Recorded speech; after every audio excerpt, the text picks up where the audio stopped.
شہر کوفہ کی ایک پرسکون رات تھی۔ سرد ہواؤں نے دن بھر کے تھکے ماندے انسانوں کو تھپک تھپک کر گہری نیند سلا دیا تھا۔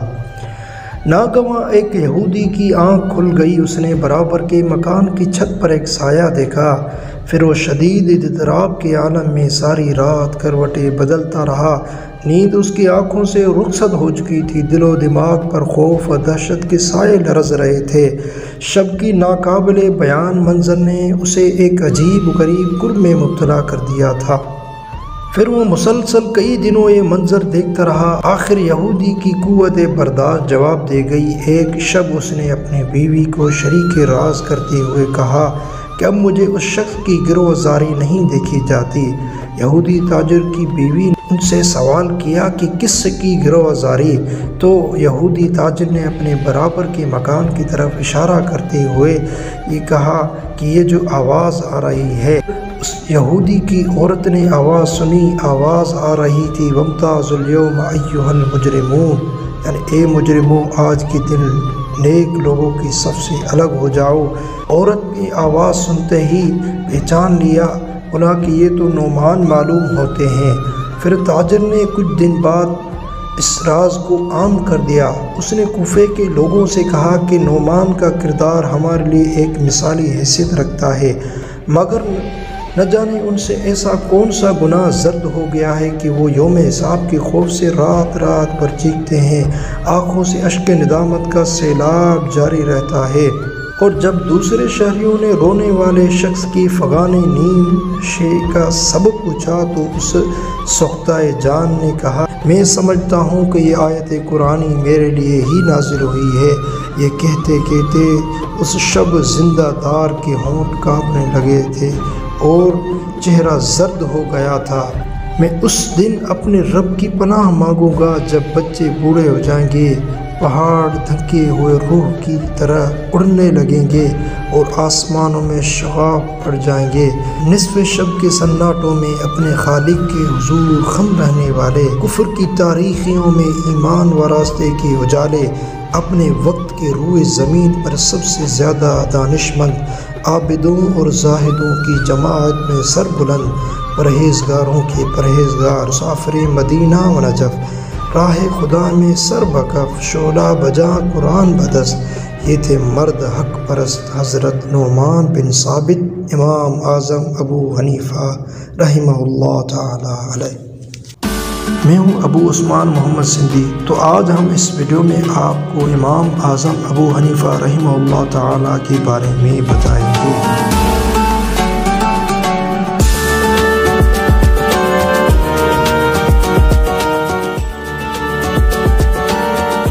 شکست ایران سے پہلے یہاں ایک معزز خاندان آباد تھا۔ اس خاندان سے تعلق رکھنے والے ایک شخص زوطا نے اسلام قبول کر لیا۔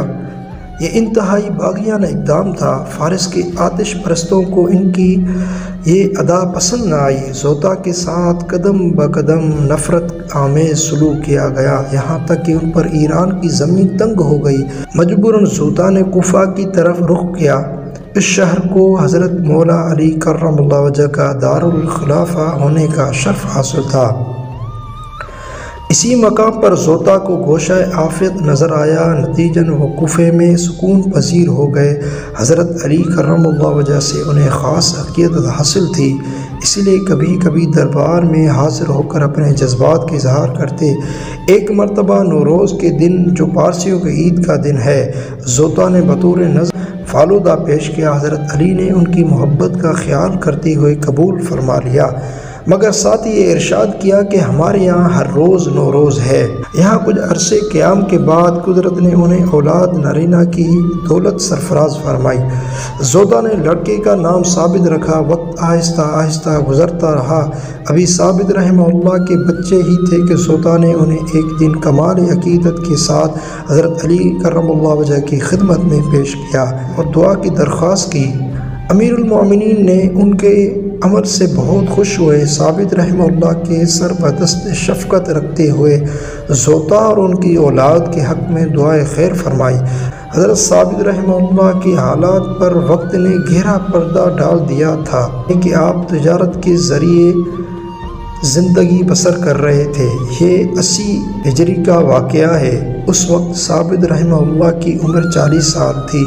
خدا نے زوتا کے خاندان کو مزید وسعت دی اور چراغ سے چراغ روشن ہوا۔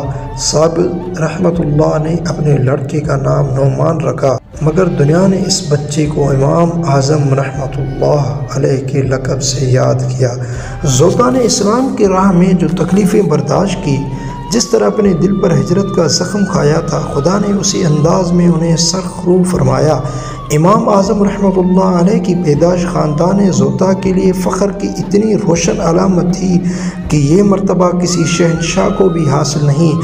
ایوان کسریٰ کے فلک اور محلات شاہی تحقیر و ملامت کے قبرستان ٹھہرے، مگر زوتا کے گھر کی کچی دیواروں کو خدا نے اس قدر بلند کیا لوگ انہیں جوش عقیدت میں بوسہ تو دے سکتے تھے، ان کے برابری کا دعویٰ نہیں کر سکتے تھے۔ امام اعظم رحمہ اللہ کے پوتے حضرت اسماعیل رحمہ اللہ علیہ اعلان فرماتے تھے، میں اسماعیل بن حماد بن نعمان بن ثابت ہوں۔ ہم لوگ نسل فارسی سے ہیں اور کبھی کسی کے غلام نہیں آئے۔ ہمارے دادا ابو حنیفہ 80 ہجری میں پیدا ہوئے اور ثابت بچپن میں ہی حضرت علی کرم اللہ وجہہ کی خدمت میں حاضر ہوئے تھے۔ انہوں نے ان کی خاندان کے حق میں دعائے خیر کی تھی۔